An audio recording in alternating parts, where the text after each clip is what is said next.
Hello everyone, we are back with the Moses Covenant journey, part 2.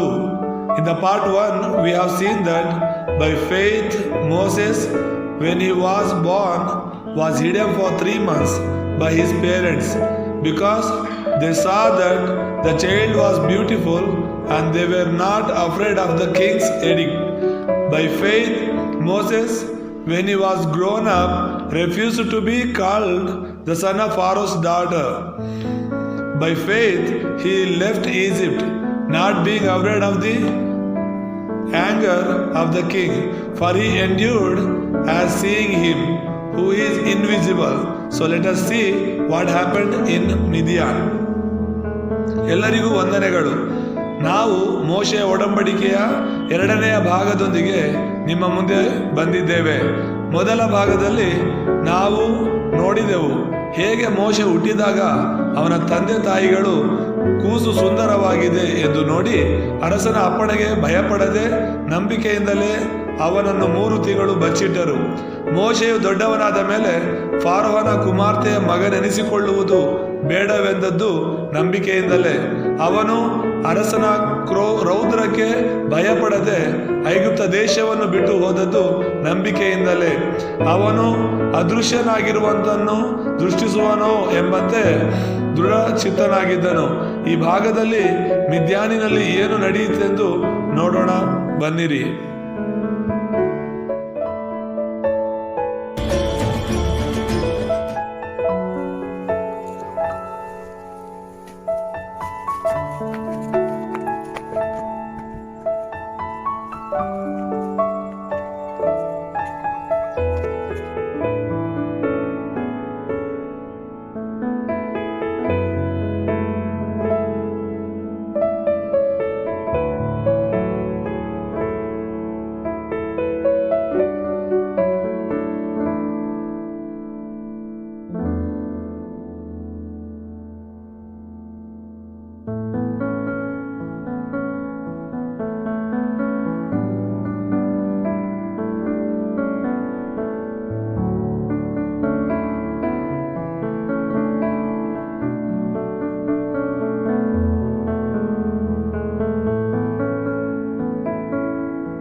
ಬಂದಿರಿ, ಇದು ಹೇಗೆ? ಐಗುಪ್ತನಾದ ಒಬ್ಬ ಮನುಷ್ಯನು ನಮ್ಮನ್ನು ಕುರುಬರ ಕೈಗೆ ತಪ್ಪಿಸಿದನು. ಇಷ್ಟು ಮಾತ್ರವಲ್ಲದೆ ಅವನು ನಮಗೋಸ್ಕರ ನೀರು ಸೇದಿ ಕುರಿಗಳಿಗೆ ಕುಡಿಸಿದನು. ಮನುಷ್ಯನು ಎಲ್ಲಿ? ಅವನನ್ನು ಯಾಕೆ ಬಿಟ್ಟು ಬಂದಿರಿ? ಊಟ ಮಾಡುವುದಕ್ಕೆ ಕರೆಯಿರಿ. ಹಾಗೆಯೇ ಆಗಲಿ ತಂದೆಯೇ, ಈಗಲೇ ಕರೆತರುವೆ.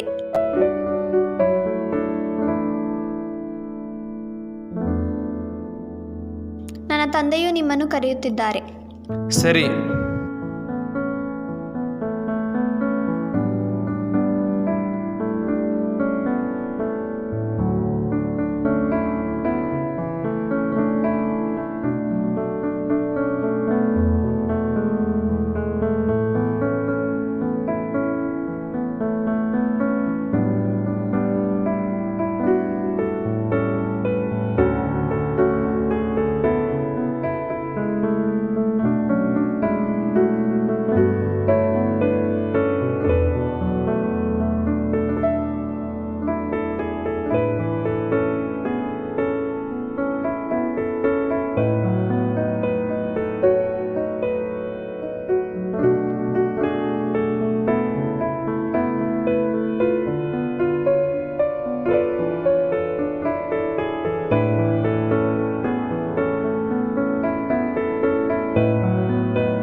ನಿಮ್ಮ ಸಂಗಡ ಕೆಲವು ವಿಷಯಗಳನ್ನು ತುಂಬಾ ದಿನಗಳಿಂದ ಹಂಚಿಕೊಳ್ಳಬೇಕೆಂದು ಯೋಚಿಸುತ್ತಿದೆ. ದೇವರ ಸಮಯ ಇದೆ ಎಂದು ಅನಿಸುತ್ತದೆ. ಸರಿ ಮೋಸೆ, ನೀನು ಏನು ಹೇಳಬೇಕೆಂದಿರುವೆಯೋ ಅದನ್ನು ನನಗೆ ತಿಳಿಸು. ನಾನು ಐಗುಪ್ತದಿಂದ ಓಡಿ ಬರಲು ಒಂದು ಕಾರಣವಿದೆ. ನಾನು ಐಗುಪ್ತನವನಲ್ಲ, ಇಬ್ರಿಯನು. ಅದನ್ನು ನನ್ನ ತಾಯಿ ನನಗೆ ತಿಳಿಸಿದಳು. ಆದಿಯಲ್ಲಿ ಯೆಹೋವ ದೇವರು ಎಲ್ಲವನ್ನೂ ಉಂಟು ಮಾಡಿ 6ನೆಯ ದಿನದಲ್ಲಿ ಮನುಷ್ಯರನ್ನು ತನ್ನ ಸ್ವರೂಪದಲ್ಲಿ ಉಂಟು ಮಾಡುತ್ತಾನೆ. ಆದರೆ ಸೈತಾನ್ನಿಂದ ಅವರು ವಂಚಿಸಲ್ಪಟ್ಟು ದೇವರಿಂದ ದೂರವಾಗುತ್ತಾರೆ. ಅವರನ್ನು ರಕ್ಷಿಸಲು ದೇವರು ಸ್ತ್ರೀ ಸಂತಾನವನ್ನು ವಾಗ್ದಾನ ಮಾಡಿದ್ದಾನೆ. ನೋಹನ ಕಾಲದಲ್ಲಿಯೂ ನಾವೆಯ ಮೂಲಕ ಅವನ ಕುಟುಂಬವನ್ನು ರಕ್ಷಿಸುತ್ತಾನೆ. ನಮ್ಮ ಪೂರ್ವಿಕರು ಅಬ್ರಹಾಮ, ಇಸ್ಸಾಕ ಮತ್ತು ಯಾಕೋಬರು ಅವರಿಗೆ ಕಾನಾನು ದೇಶವನ್ನು ಸ್ವಾಸ್ಥ್ಯವಾಗಿ ಕೊಡುತ್ತಾನೆಂದು ಆಜ್ಞಾಪಿಸಿದ್ದಾನೆ. ಮಾನವ ಕುಲವನ್ನು ದೇವರು ಬಳಿಗೆ ಕರೆತರಲು ನಮ್ಮ ಸಂತಾನವನ್ನು ಆತನು ನಮ್ಮನ್ನು ಆರಿಸಿಕೊಂಡಿದ್ದಾನೆ. ಯೆಹೋವನೊಬ್ಬನೇ ಸತ್ಯ ಮತ್ತು ಸೃಷ್ಟಿಕರ್ತನಾದ ದೇವರು. ಇದನ್ನು ನೀವು ನಂಬಿ ದೇವರ ಕಡೆಗೆ ತಿರುಗಿಕೊಳ್ಳಿರಿ. ಈ ಮೂರ್ತಿ ಪೂಜೆಗಳನ್ನು ಬಿಟ್ಟು ಯೆಹೋವ ದೇವರನ್ನು ನಂಬಿರಿ. ಸರಿ ಮೋಶೆ, ನನಗೆ ತುಂಬ ಸಂತೋಷವಾಯಿತು. ಸತ್ಯ ತಿಳಿಯದೆ ನಾನು ಇಷ್ಟು ವರ್ಷಗಳು ಈ ಕೆಲಸ ಮಾಡಿಕೊಂಡು ಬಂದಿರುವೆನು. ಇನ್ನು ಮೇಲೆ ನನ್ನ ಮತ್ತು ನನ್ನ ಕುಟುಂಬದ ದೇವರು ಯೆಹೋವನೊಬ್ಬನೇ ಎಂಬುದಾಗಿ ನಾನು ನಂಬುತ್ತೇನೆ. ಇನ್ನು ಮೇಲೆ ನಾನು ಈ ಕೆಲಸವನ್ನು ಮಾಡುವುದಿಲ್ಲ.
ಮೋಶೆ, ಮೋಶೆ, ಇಗೋ ಇದ್ದೇನೆ.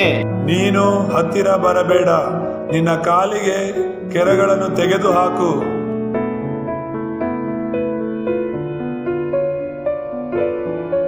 ನೀನು ನಿಂತಿರುವ ಸ್ಥಳವು ಪರಿಶುದ್ಧ ಭೂಮಿ. ನಾನು ನಿನ್ನ ತಂದೆಯ ದೇವರು, ಅಬ್ರಹಾಮನ ದೇವರು, ಇಸಾಕನ ದೇವರು, ಯಾಕೋಬನ ದೇವರು. ಐಗುಪ್ತ ದೇಶದಲ್ಲಿರುವ ನನ್ನ ಜನರ ದುರವಸ್ಥೆಯನ್ನು ನೋಡಿ ಅವರನ್ನು ಹಾಲು ಜೇನು ಹರಿಯುವ ದೇಶಕ್ಕೆ ನಡೆಸಿಕೊಂಡು ಹೋಗುವುದಕ್ಕೆ ಇಳಿದು ಬಂದಿದ್ದೇನೆ. ಆದದರಿಂದ ನನ್ನ ಜನರಾಗಿರುವ ಇಸ್ರಾಯೇಲ್ಯರನ್ನು ಐಗುಪ್ತ ದೇಶದಿಂದ ಹೊರಗೆ ಬರಮಾಡುವುದಕ್ಕೆ ನಿನ್ನನ್ನು ಫಾರೋಹನ ಬಳಿಗೆ ಕಳುಹಿಸುತ್ತೇನೆ. ಬಾ. ಇಸ್ರಾಯೇಲರನ್ನು ಐಗುಪ್ತ ದೇಶದಿಂದ ಕರೆದುಕೊಂಡು ಬರುವುದಕ್ಕೆ ನಾನು ಎಷ್ಟರವನು? ನಾನೇ ನಿನ್ನ ಸಂಗಡ ಇರುವೆನು. ನೀನು ಅವರನ್ನು ಕರೆತಂದು ಇದೇ ಬೆಟ್ಟದಲ್ಲಿ ನನ್ನನ್ನು ಆರಾಧಿಸುವಿರಿ. ಇದೇ ನಿನಗೆ ಗುರುತಾಗುವುದು. ಇಸ್ರಾಯೇಲರು ನಿನ್ನನ್ನು ಕಳಿಸಿದ ಆತನು ಹೆಸರೇನು ಎಂದು ಕೇಳಿದರೆ ನಾನು ಏನು ಹೇಳಲಿ? ಇರುವಾತನೇ ಆಗಿದ್ದೇನೆ. ಆತನೇ ನನ್ನನ್ನು ನಿಮ್ಮ ಬಳಿಗೆ ಕಳುಹಿಸಿದನು ಮತ್ತು ನಾನು ಅಬ್ರಹಾಮ, ಇಸಾಕ, ಯಾಕೋಬರ ದೇವರೆಂದು ಹೇಳಬೇಕು ಮತ್ತು ನಿನ್ನ ಮಾತಿಗೆ ಕಿವಿಗೊಡುವರು. ನೀನು ಇಸ್ರಾಯೇಲ್ಯರ ಹಿರಿಯರು ಐಗುಪ್ತ ದೇಶದ ಅರಸನ ಬಳಿಗೆ ಹೋಗಿ ಅವನಿಗೆ, ಇಬ್ರಿಯರ ದೇವರಾಗಿರುವ ಯೆಹೋವನು ನಮಗೆ ಪ್ರತ್ಯಕ್ಷನಾದನು. ಆದದರಿಂದ ನಾವು ಅರಣ್ಯದಲ್ಲಿ 3 ದಿನದ ಪ್ರಯಾಣದಷ್ಟು ದೂರ ಹೋಗಿ ನಮ್ಮ ದೇವರಾದ ಯೆಹೋವನಿಗೋಸ್ಕರ ಯಜ್ಞ ಮಾಡಬೇಕಾಗಿದೆ. ಅಪ್ಪಣೆಯಾಗಬೇಕೆಂದು ಕೇಳಿಕೊಳ್ಳಿರಿ. ಚಿಂತಾಯಿಸು. ಅವರು ನನ್ನನ್ನು ನಂಬದೆ ಹೋದರೆ ಅದೇನು ನಿನ್ನ ಕೈಯಲ್ಲಿರುವುದು? ಕೋಲು. ಅದನ್ನು ನೆಲದ ಮೇಲೆ ಬಿಸಾಡು. ನಿನ್ನ ಕೈ ಚಾಚಿ ಅದರ ಬಾಲವನ್ನು ಹಿಡಿ. ಈ ಕಾರ್ಯದಿಂದ ಅವರು ನಿನ್ನನ್ನು ನಂಬುವರು. ನಿನ್ನ ಕೈ ಉಡಿಯಲ್ಲಿ ಇಟ್ಟುಕೋ.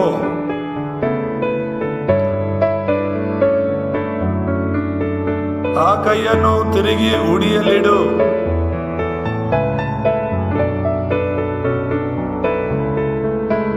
ಅವರು ಈ ಮಹತ್ ಕಾರ್ಯವನ್ನು ನೋಡಿ ನಿನ್ನನ್ನು ನಂಬುವರು. ಸ್ವಾಮಿ, ನಾನು ಮೊದಲಿನಿಂದಲೂ ವಾಕ್ಚಾತುರ್ಯವಿಲ್ಲದವನು. ನೀನು ಹೊರಟು ಹೋಗು. ನಾನು ನಿನ್ನ ಬಾಯಿಗೆ ಸಹಾಯವಾಗಿದ್ದು ನೀನು ಮಾಡಬೇಕಾದದ್ದನ್ನು ಬೋಧಿಸುವೆನು. ಸ್ವಾಮಿ, ಈ ಕಾರ್ಯಕ್ಕೆ ಬೇರೊಬ್ಬನವನ್ನು ನಿಯಮಿಸಬೇಕು. ನಾನು ನಿನಗಾಗಿ ನಿನ್ನ ಅಣ್ಣನಾದ ಆರೋನನನ್ನು ಕೊಡುವೆನು. ಅವನೇ ನಿನಗೋಸ್ಕರ ಜನರ ಸಂಗಡ ಮಾತಾಡುವನು. ಅವನು ನಿನಗೆ ಬಾಯೆತ್ತಿರುವನು. ಈ ಕೋಲನ್ನು ಕೈಯಲ್ಲಿ ತೆಗೆದುಕೊಂಡು ಹೋಗಬೇಕು. ಸರಿ ದೇವರೇ, ನಿನ್ನ ಮಾತಿನಂತೆಯೇ ಮಾಡುವೆನು.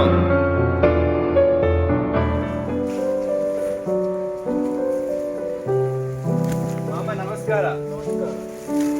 ಮಾಮ, ನಮ್ಮ ದೇವರಾದ ಯೆಹೋವನು ಕಾಣಿಸಿಕೊಂಡಿದ್ದಾನೆ. ಐಗುಪ್ತ ಜನರು ಏನಾಗಿದ್ದಾರೋ ನೋಡಬೇಕು.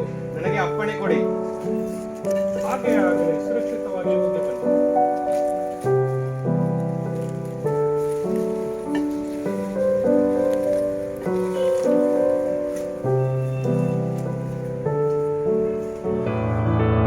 ಆರೋನನೇ, ಆರೋನನೇ, ಇಗೋ ಇದ್ದೇನೆ. ನೀನು ಮೋಶೆಯನ್ನು ಎದುರುಗೊಳ್ಳುವುದಕ್ಕೆ ಅರಣ್ಯಕ್ಕೆ ಹೊರಟು ಹೋಗು. ಸರಿ ದೇವರೇ, ನಾನು ಹೋಗುತ್ತೇನೆ.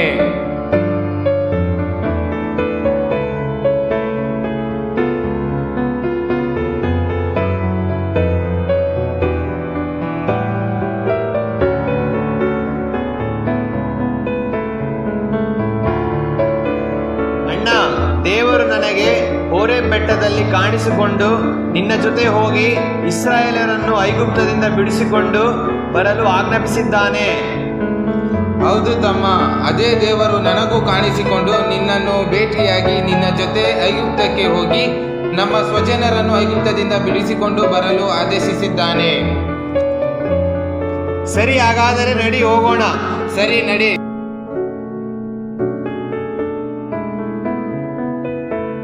Hi everyone, we are very happy to be in front of you with the second episode of the Moses drama. And in the first episode, we saw that how Jacob relayed the true covenant of Genesis 3:15 to his son Moses, and he held to that covenant and he ran away from Egypt to Midian. And in the second episode, we see how God relayed the blood covenant to Moses, and Moses held to that covenant because he was holding on to that true covenant which God gave, and God called him and God commissioned him to go to the people of Israel, those who are born by the Egyptians. That is merely they were born by the Satan in the idol worship and in the sin. So God called Moses and sent him to Egypt. That's what we see in this one. So through this video, you have to hold on to God's true covenant. When you hold on to the God covenant, God will call you and God will commission you to go to the people, those who are in the darkness, bound by Satan. And ಈ ಒಂದು ವಾಕ್ಯದ ಮೂಲಕ, ಈ ಒಂದು skit ಮೂಲಕ ನಾವು ನೋಡ್ತೇವೆ, ಮೊದಲನೇ ಡ್ರಾಮಾದಲ್ಲಿ ಹೇಗೆ ಯಾಕೋಬಳು ದೇವರ ವಾಕ್ಯವನ್ನ ಒಂದು ಆದಿಕಾಂಡ 3:15 ಒಂದು ಒಡಂಬಡಿಕೆಯನ್ನ ತನ್ನ ಮಗನಿಗೆ ಕೊಟ್ಟಲು ಎಂಬುದಾಗಿ ಅದನ್ನು ಅವನು ಬಲವಾಗಿ ಹಿಡಿದುಕೊಂಡ. ಆದ್ರಿಂದ ದೇವರು ಅವನ ಸಂಗಡ ಮಾತಾಡಲಿಕ್ಕೆ ಶುರು ಮಾಡ್ತಾನೆ. ಈಗ ಈ ಒಂದು ಎರಡನೇ ಡ್ರಾಮಾದಲ್ಲಿ ದೇವರು ರಕ್ತದ ಒಡಂಬಡಿಕೆಯನ್ನ ಅವರಿಗೆ ತಿಳಿಯಪಡಿಸ್ತಾನೆ. ಆ ರಕ್ತದ ಒಡಂಬಡಿಕೆಯನ್ನು ಹಿಡಿದುಕೊಂಡು ನೀನು ಐಗುಪ್ತ ದೇಶಕ್ಕೆ ಹೋಗಿ ನನ್ನ ಜನರನ್ನು ಬಿಡಿಸಿಕೊಂಡು ಬರಬೇಕು ಎಂಬುದಾಗಿ. ಇಸ್ರಾಯೇಲರು ಐಗುಪ್ತ ದೇಶದಲ್ಲಿ ನಿಜವಾಗ್ಲೂ ಕೂಡ ಒಂದು ಗುಲಾಮತನದಲ್ಲಿ ಅವರು ವಾಸ ಮಾಡ್ತಾ ಇದ್ರು. ಅವನ್ನ ಬಿಡಿಸ್ಲಿಕ್ಕೆ ಅಂತ ಹೇಳಿ ದೇವರು ಮೋಶೆನ ಕಳಿಸೋದನ್ನ ಈ ಡ್ರಾಮಾದಲ್ಲಿ ನಾವು ನೋಡಿದ್ರು. ಹಾಗಾಗಿ ಈ ಡ್ರಾಮಾದಲ್ಲಿರುವಂತಹ ಈ ಒಂದು ಒಡಂಬಡಿಕೆಯನ್ನ ನಾವೆಲ್ಲರೂ ಬಲವಾಗಿ ಹಿಡ್ಕೋಬೇಕು. ಆ ಶ್ರೀ ಸಂತಾನವನ್ನಾಗಲಿ ಮತ್ತೆ ಈ ಒಂದು ರಕ್ತದ ಒಡಂಬಡಿಕೆಯನ್ನಾಗಲಿ ನಾವು ಬಲವಾಗಿ ಹಿಡ್ಕೋಬೇಕು. ಯಾವಾಗ ಈ ಸತ್ಯ ಸುವಾರ್ತೆ ನಾವು ಹಿಡ್ಕೊಳ್ತೀವೋ ಖಂಡಿತವಾಗ್ಲೂ ದೇವರು ನಮ್ಮನ್ನ ಕರೀತಾನೆ. ಆತನು ತನ್ನ ಸೇವೆಗಾಗಿ ನಮ್ಮನ್ನ ಕಳಿಸ್ತಾನೆ. ಇಸ್ರಾಯೇಲರು ಹೇಗೆ ಐಗುಪ್ತದಲ್ಲಿ ಗುಲಾಮರಾಗಿದ್ರು ಹಾಗೇನೆ ನಮ್ಮ ಜನರು ಭಾರತೀಯರು ಕೂಡ ಸೈತಾನನ ಕೈಯಲ್ಲಿ ಗುಲಾಮರಾಗಿದ್ದಾರೆ, ಅಂಧಕಾರದಲ್ಲಿದ್ದಾರೆ, ಪಾಪಗಳಲ್ಲಿದ್ದಾರೆ. ಅವರನ್ನೆಲ್ಲ ಬಿಡಿಸ್ಕೊಂಡು ಬರಬೇಕು. ನಾವೆಲ್ಲರೂ ನಮ್ಮ ಜನರನ್ನ ಸತ್ಯ ದೇವರ ಕಡೆ ತಿರುಗಿಸಬೇಕು ಅಂತ ಹೇಳಿದ್ರೆ ನಾವು ಸತ್ಯವನ್ನ ಹಿಡ್ಕೋಬೇಕು. ಯಾವಾಗ ಸತ್ಯವನ್ನು ಹಿಡ್ಕೊಳ್ತೀವೋ ಆಗ ದೇವರು ಖಂಡಿತ ನಮ್ಮನ್ನ ತನ್ನ ಸೇವೆಗೆ ಉಪಯೋಗಿಸ್ತಾರೆ. ಮತ್ತೆ ಮೂರನೇ ಒಂದು ಡ್ರಾಮಾ ನೆಕ್ಸ್ಟ್ ಬರ್ಲಿಕ್ಕಿದೆ. ಅದರಲ್ಲಿ ಹೇಗೆ